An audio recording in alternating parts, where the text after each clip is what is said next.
Bonjour à toutes et à tous, je me présente, je m'appelle Pierre Pana, j'ai 18 ans, je te fais des vidéos sur la finance et tout ça. Si ça t'intéresse, n'hésite pas à t'abonner. Aujourd'hui, je vais te parler d'Exmar.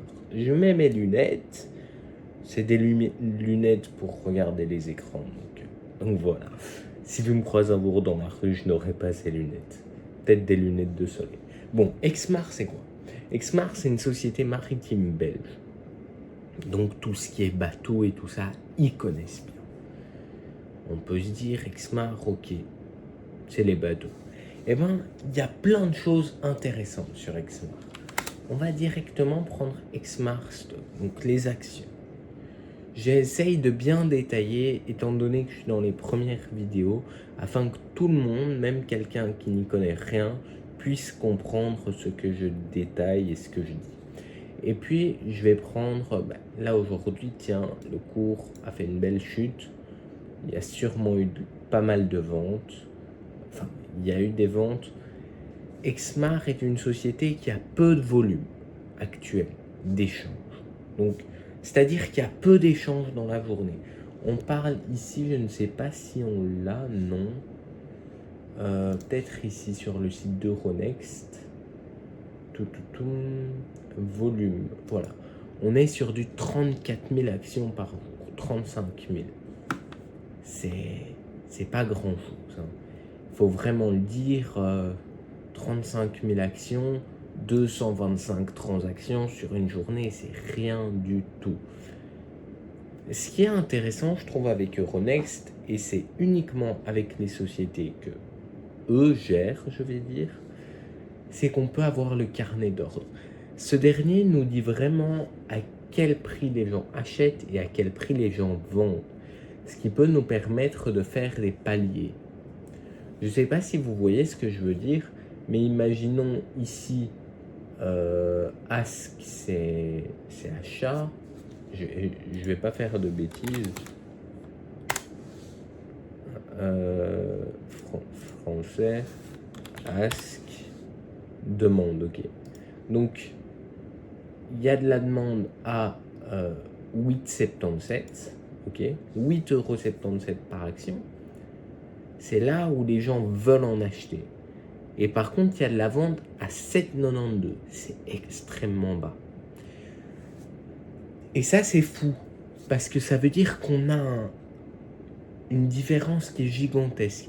Et il suffit que là, je vende une action à 7,92 pour que le cours descende à 7,92. Je ne sais pas, il est à combien, voilà, il est à 7,92. Mais il suffit que j'achète une action. Là, en l'occurrence, il y a 15 minutes de décalage, mais que j'achète une action pour faire monter le prix à 8,77. Et en fait, sur des si petits volumes, c'est difficile. C'est pour ça qu'il y a des traders où leur boulot, c'est de créer de la liquidité. Ok ? Donc en faisant de l'achat-vente, ils vont pouvoir limite reconstituer et manipuler un marché, même si c'est pas exactement ça. Mais donc créer de la liquidité. Ce qui permet à des plus grosses entreprises d'acheter des grosses quantités. Parce que demain, si une banque veut acheter du Exmar, ça va être difficile par rapport au volume.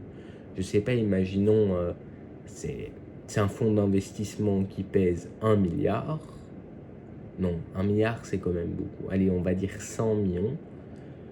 En général, les fonds, ils vont être, je vais dire, sur 100 positions, même si 100 positions, c'est beaucoup, je considère qu'il y a du cash, de l'IMO. 1% du fonds sera du Exmar, ça veut dire qu'il faut acheter pour 1 million d'Exmar. 1 million d'Exmar à 8 €, on va le faire à la calculatrice, 1 million, ça fait 125 000 actions. Là, on a de la vente de seulement 6 000 actions. Donc, c'est infaisable. Moi, d'après moi, les grosses boîtes peuvent plus acheter du Exmar. Sauf si c'est pour racheter toute la société. Il y a tellement de peu d'échanges que... Voilà. Bon. Exmar. On va regarder le cours un petit peu. C'est des choses assez intéressantes du fait que... On se dit là, mais le cours est très spécial, encore plus spécial. Et pour ça, j'utilise généralement TradingView.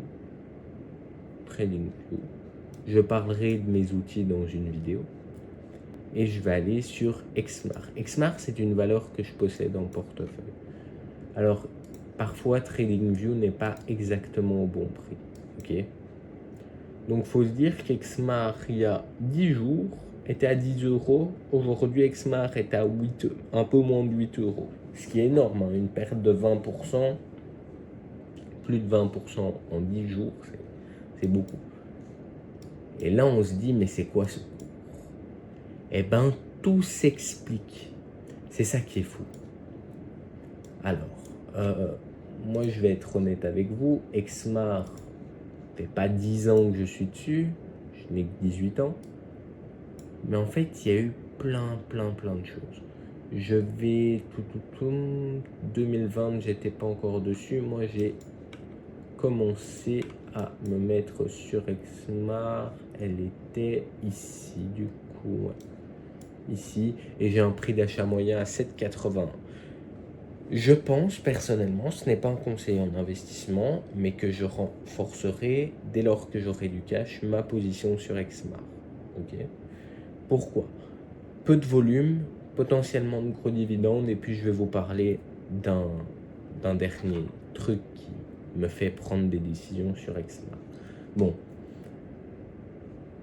ici, bon, je les achète, j'ai un bon prix d'entrée, ok.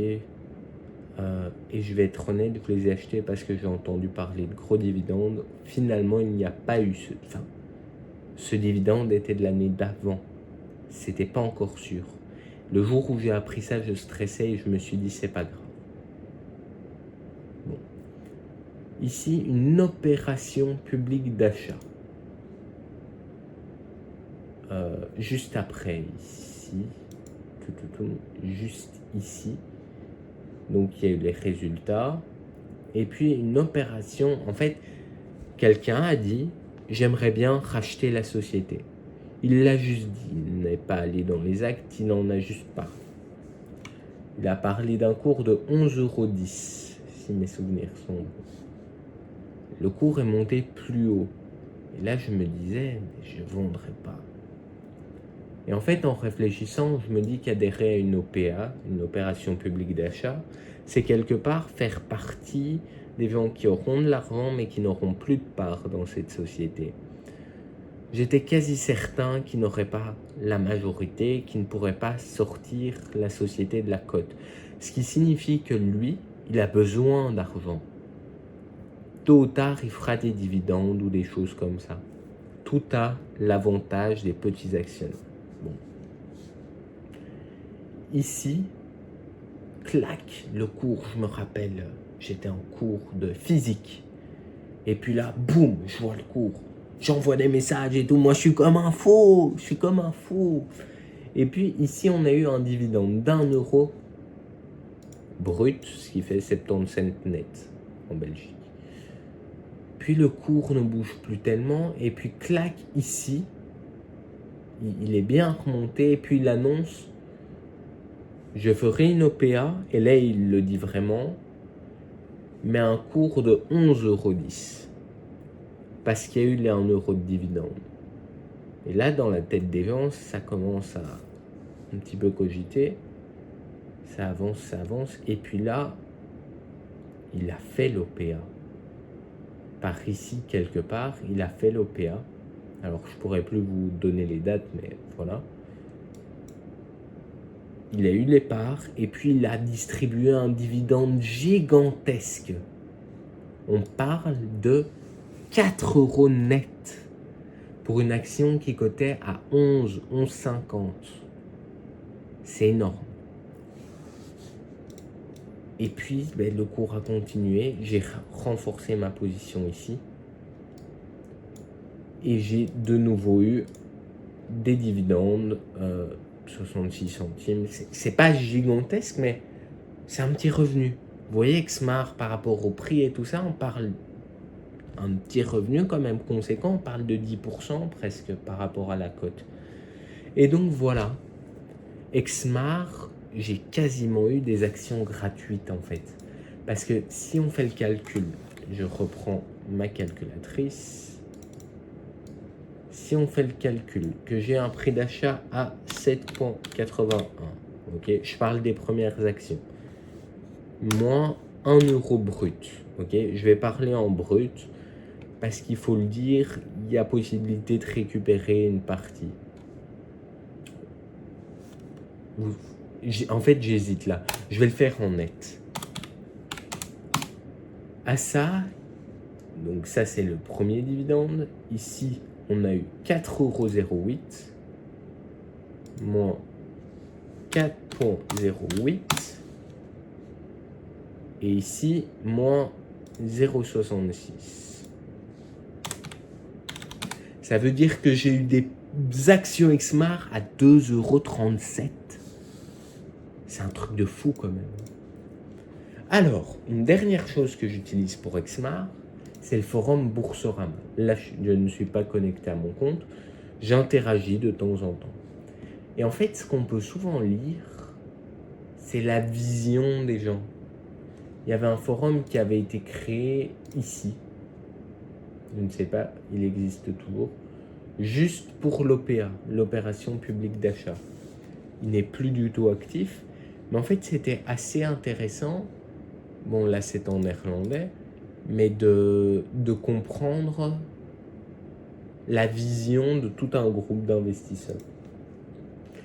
Ce qui est aussi le cas sur le forum Boursorama. Et là, ici, voilà, on parle des cours. Parfois, des différentes variations sur l'activité d'Exmar. Par exemple, des bateaux bloqués, des informations importantes. Vous voyez, tout ça, ce sont des choses qu'on ne peut pas connaître si on ne s'est pas intéressé spécifiquement à cette action. Et c'est pour ça que je vais donner un petit exemple. Très récemment, j'ai un ami qui me dit « Écoute, j'ai acheté des actions Varta. » En Allemagne, Varta. Et il me dit « Est-ce que je les conserve ou je les revends ?»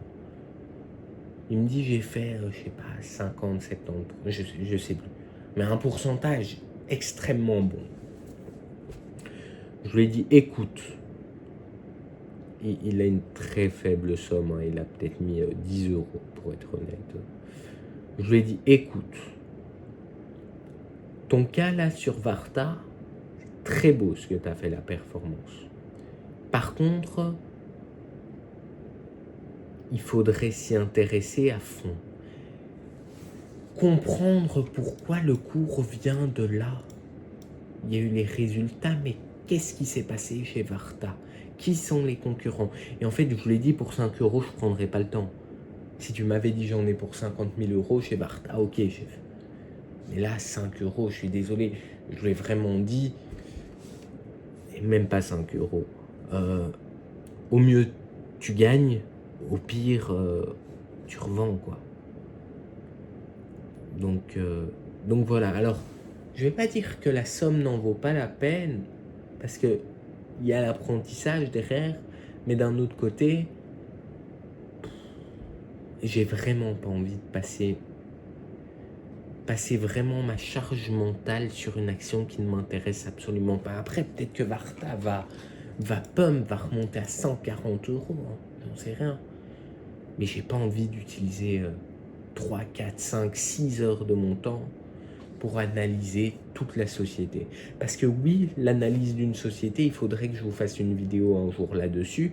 C'est extrêmement long, c'est des heures de boulot. Moi, généralement, avant d'acheter une société, je vais un peu l'observer. Je vais pas m'informer d'un coup pendant 6 heures, un week-end. Alors, ça m'est arrivé de faire des week-ends, je vais être très honnête, plutôt avant, où j'analysais alors une centaine d'actions. Donc, tout ce qui était sur Euronext Bruxelles, tout regarder.